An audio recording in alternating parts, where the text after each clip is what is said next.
क्या पढ़ा दिए थे? किसका लिखा हुआ है? हाँ? कैसी कविता है उसका?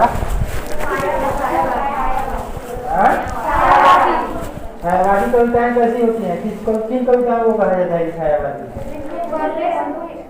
बोलो। लिखा कुछ और है, उसका मतलब कुछ और होता है, दिखता कुछ और है।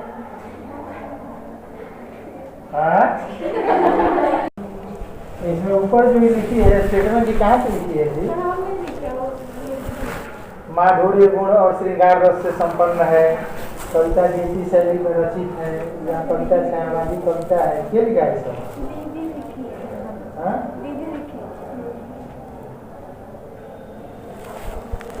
चलिए दूसरी कविता है, शीर्षक बोलो कविता का। इसके कवि कौन है?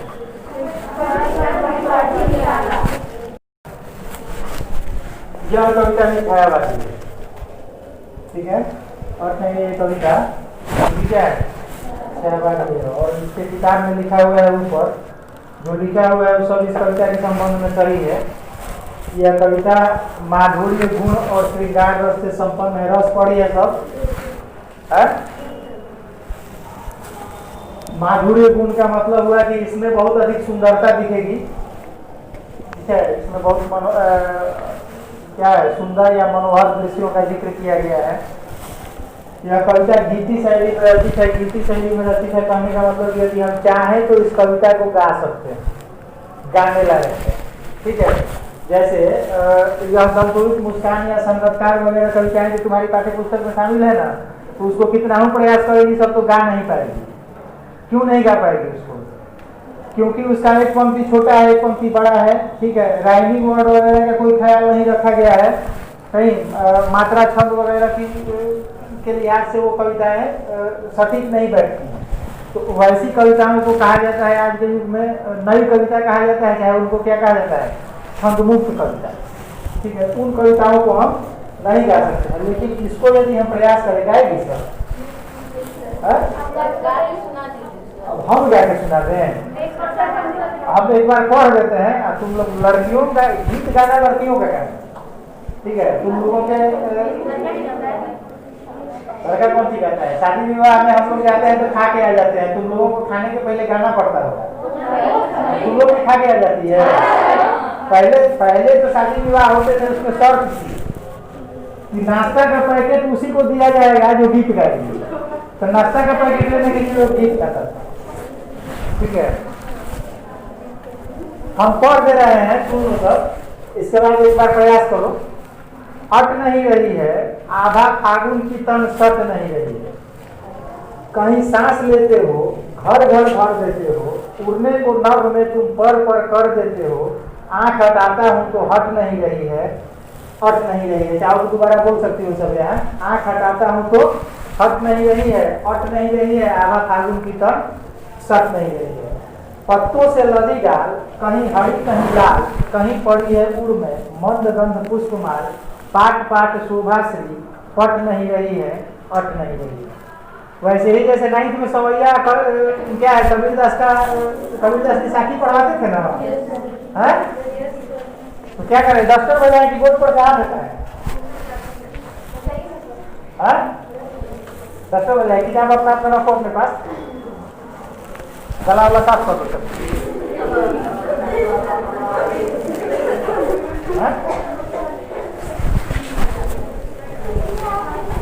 शुरू किया जाए, रेडी?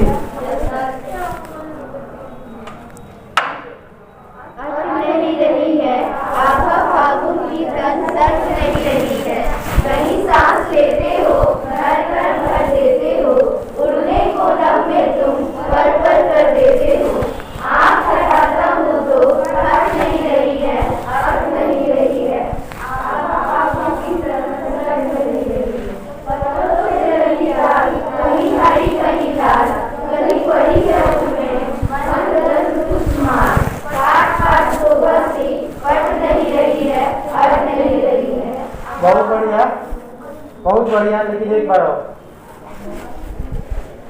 अट नहीं रही है कह के खाली छोड़ दो सब। फिर दोबारा वाला जो लाइन है ना, आधा फागुन की तरह अट नहीं रही है, उसमें क्या हो रहा है, कोई बोल रही है कोई नहीं बोल रही है, इसीलिए गड़बड़ आगे पीछे हो जा रहा है। तो अट नहीं रही है कह के फिर आगे बढ़ जाओगे सब। ठीक है, सब हो जा रहे हैं। चलो, अट नहीं रही है आभा फागुन की तन हट नहीं रही है, कहीं सांस लेते हो घर घर भर देते हो, उड़ने को लब में तुम पर कर देते हो, आँख हटाता हूँ तो हट नहीं रही है, हट नहीं रही है। पत्तों से लगी डाल कहीं हरी कहीं लाल, कहीं पड़ी है उनमें मदगंध पुष्पमाल, पाट पाट शोभा श्री पट नहीं रही है, हट नहीं रही है। बहुत बढ़िया, हम ताली बजाएंगे। देखिए ये कविता जो है यह किस महीने को लेकर के लिखी गई है? फागुन को लेकर के लिखी गई है। पिछले क्लास में शायद 12 महीना का नाम लिखवाए थे हिंदी में, लिखवाए थे। किसको किसको याद है? एक के बारे में बोलो सबको, बोलो।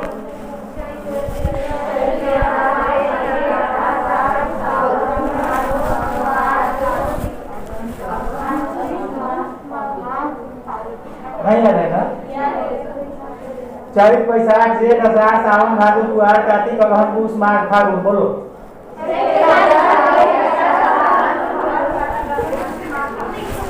हाँ, इसको नहीं याद है वो भी आम कर दो बस। यहाँ से देख के पढ़ो, याद कर लेना जरूरी है। हालांकि कॉपी होगा तुम लोगों के पास, रखो अपने सामने रखो। इधर वाले जो लिखवा थे ना, चैत्र बैसाख ज्येष्ठ आषाढ़ श्रावण, ये जो लिखवाए थे जो शुद्ध नाम, उसको छोड़ दो। जैसे बोला जाता है वैसे ही बोलो।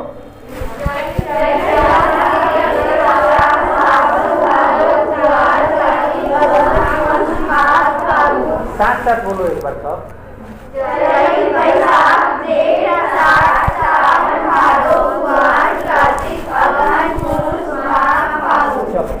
याद कर लेना। इसमें फागुन महीने को चित्रित किया गया है, ठीक है। और फागुन महीने को कवि ने अन्य जो 11 महीने हैं, ठीक है, उससे एकदम अलग बताया है। उसकी शोभा, उसकी सुंदरता, उसके सौंदर्य, ठीक है, उसकी मादकता को अन्य महीनों से एकदम अलग करके देखा गया है।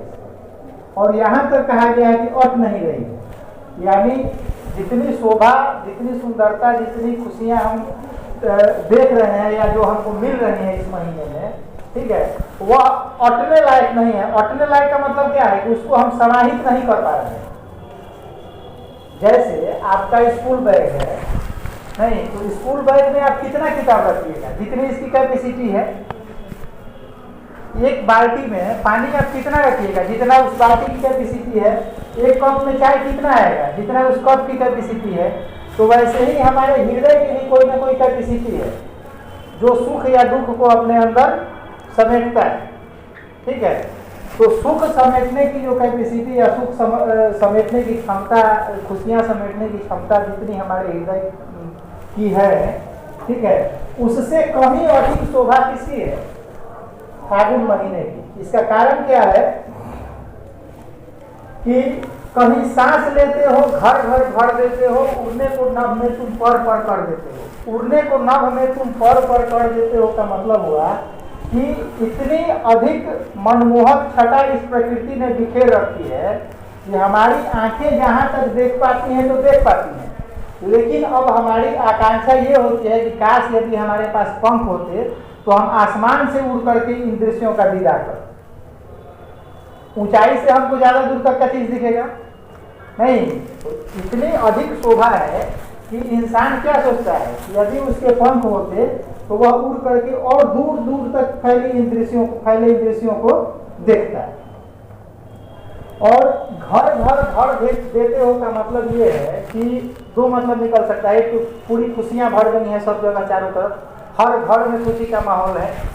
और फागुन के महीने में खुशी का माहौल एक और कारण से आता है, वो क्या है?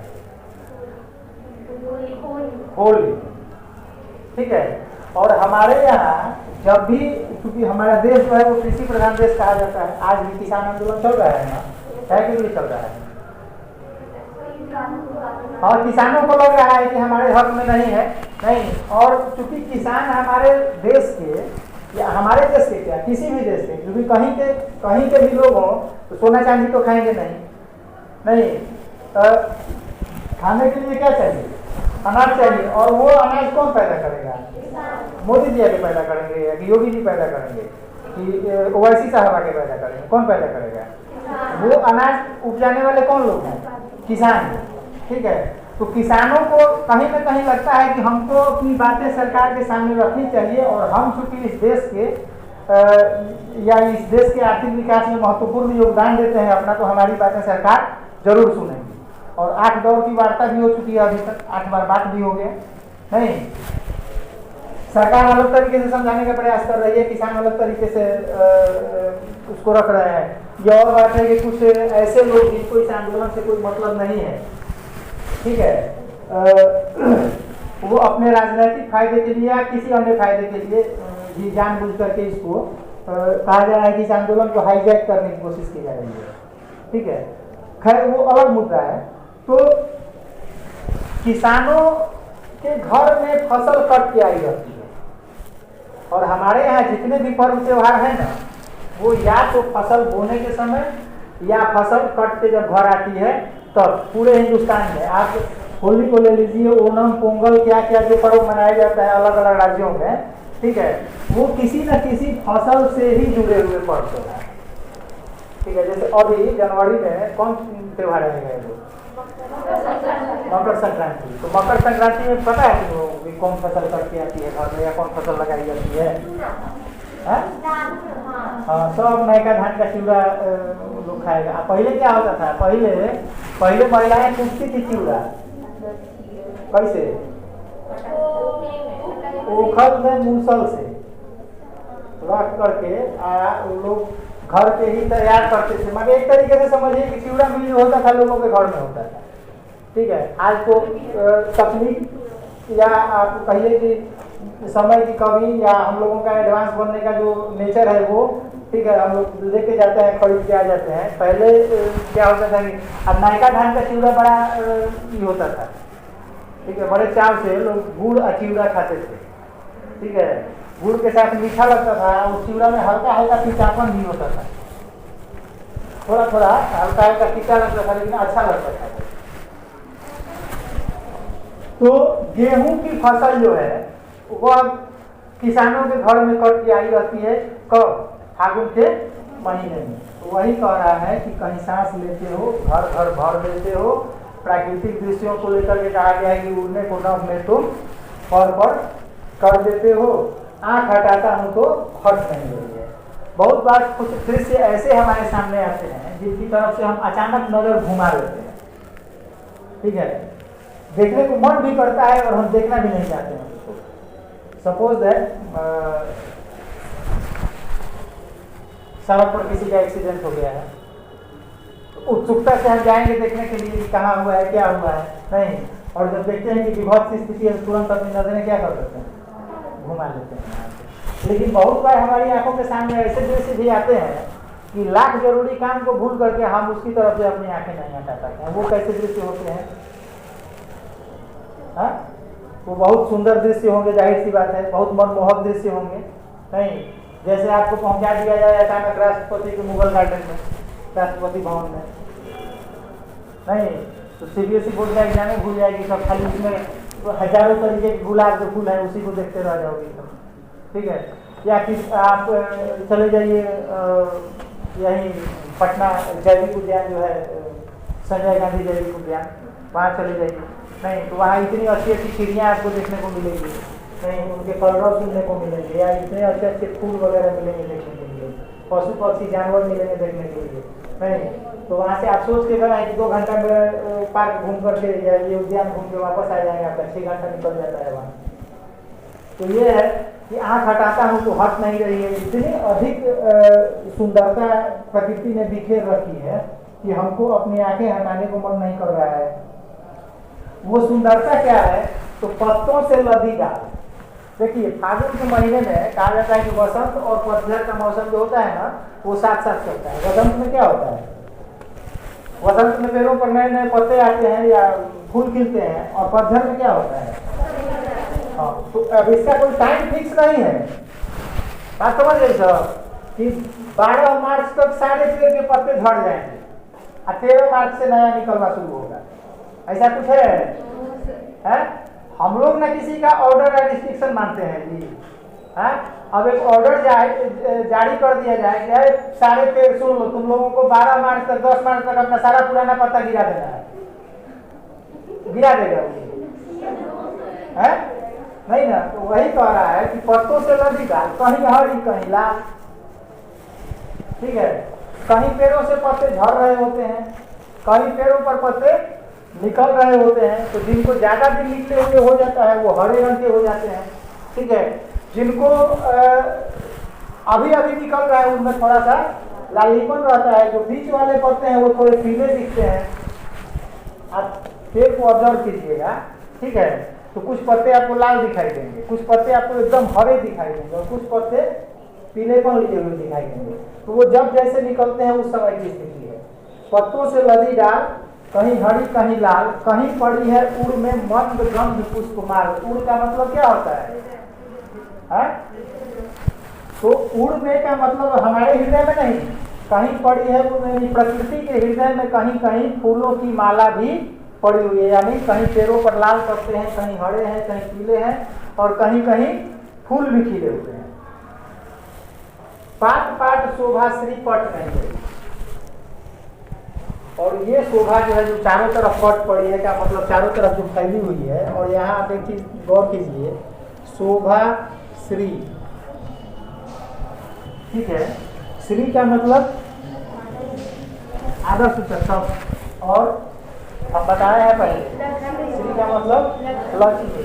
तो ये प्रकृति की धन संपदा है, ये प्रकृति की लक्ष्मी है। तो जिसको प्रकृति ने चारों तरफ मुक्त हाथों से बिखरा करके रखा है, इस पर कहीं किसी का कोई रिस्ट्रिक्शन नहीं है। अरे बगीचे में फूल खिलते हैं तो फूल थोड़े मना करता है कि हमको मत तोड़ो, बगीचे का मालिक हमको रोक सकता है, प्रकृति ने वो चीज हमको दे दिया है, ठीक है। और इसके लिए प्रकृति हमसे कुछ लेती नहीं है बदले में, ठीक है। ये संपदा ऐसी है, ये खुशियाँ ऐसी हैं, ये सुंदरता ऐसी है जो हमको प्रकृति से मुफ्त में मिल रही है, ठीक है। पाट पाट शोभा श्री पट नहीं रहेगी। और ये शोभा जो है, ये शोभा की लक्ष्मी या ये धन संपदा जो है क्या क्या है? हरे लाल पीले रंग के पत्ते, जहाँ तहाँ खिले हुए फूल, उन फूलों से आती हुई खुशबू, ठीक है। ये सब क्या है? चारों तरफ फैली है, कहीं किसी पार्टिकुलर जगह पे नहीं है। वसंत आया है तो पूरे हिंदुस्तान में एक साथ आया है, ठीक है। और फागुन का महीना ऐसा नहीं है कि बिहार में है, दिल्ली में नहीं है, सब जगह है, ठीक है। और सब जगह प्रकृति ने मुक्त हाथों से, मुक्त कंठ से अपने आप को फैला करके रखा हुआ है। ये है आज नहीं रही है। आपको इसमें कुछ पूछना है?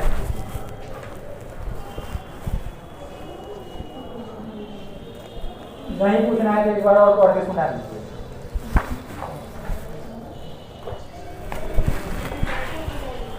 डॉक्टर बजाए तो हाल हो जाएगा। छोड़वा जो ढोल बजवाता था, सुनाए थे ना कहानी 9th क्लास में?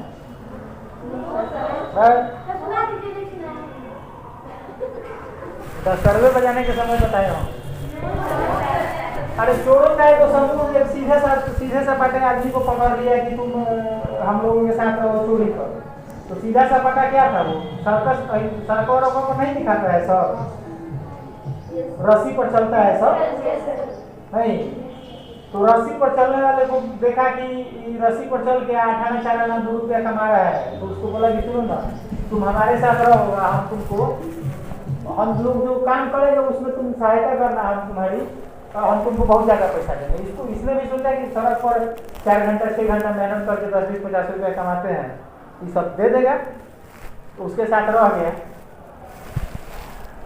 तो चोर सब को ये चोरवा सब के मन में था ना कि रस्सियाँ बांध देंगे तो घरवा में जाकर उतर जाएगा, उतर के दरवाजा खोल देगा, फिर हम लोग जाकर के आराम से सामान वामान निकालेंगे। तो रस्सी उसी बांध दिया, बोला जब इस पर तुम चढ़ जाओ, जैसे चढ़ते हो वैसे, तो बोला कि ढोल बजाइए, ढोल बजाइएगा तब ना चढ़ेंगे इस पर, क्योंकि वो सब कैसे नीचे से वो देखती है सब क्या करता है, वो ढोल बजाता है तब वो ऊपर वो चढ़ता है, तो वो आदत है। बोला कि ढोल बजाइए, बताओ कि चोरी करने गए हैं, रस्सी बांध लिए हैं और ढोल बजाइएगा, उस पर चढ़ेगा कोई तो क्या होगा? तो फिर चोरा सब बोला कि नहीं तो सब पूरा मोहल्ला जगा देगा। तो बोला कि सुनो जाओ उधर कहीं से मिट्टी फेंकने वाला सामान वामान कहीं हो तो उठा के ले आओ। सेंध मारना था उससे पहले, सेंध मारना समझती है, सुरंग खोदता था सब घर में जाने तो मिट्टी निकलेगा ना उसमें से। तो गया तो बाहर एक वो बुढ़ऊ खटिया पर सोए हुए थे, तो उनको जगा के बोला गया बाबा उठाओ। बोले क्या है? अच्छा वो छाटी दो, तारा घर में सेंध मारा करके सारे माटी फेंक देगा। सोचो क्या करेगा है? पूरा मोहल्ला कर दिया, जो स्वागत सत्कार करना था कर दिया, आज इसको छोड़ दिया। तो बेचारा सीधा साधा भोला भाला आदमी है। मेहनत मजदूरी करके जो कमाते हैं ना, मेहनत मजदूरी करके जो कमा करके अपना पेट भरने का हाल जानते हैं, वो छल प्रपंच नहीं जानते। ठीक है, वो इससे हमको सिर्फ हंसने वाली बात नहीं है, इससे सीखना भी है कि उसको परिश्रम करके अपना कर्तव्य दिखा करके, ठीक है, लोगों का मनोरंजन करके पैसा कमाना था, उससे अपनी जीविका चलानी। इन लोगों को क्या करना था? इन लोगों को चोरी करके, लोगों का माल हड़प करके इनको अपना जीवन यापन करना था। तो इनके पास जो दाव पेच था, इस दाव पेच से वो अनजान था। ठीक है, तो ऐसे लोग जो परिश्रमी लोग होते हैं ना, वो दाव पेच के चक्कर में नहीं पड़ते हैं, सीधा सपाटा अपना परिश्रम करते हैं, जीवन यापन करते हैं। 10 बजा देते हैं तो फिर चलो।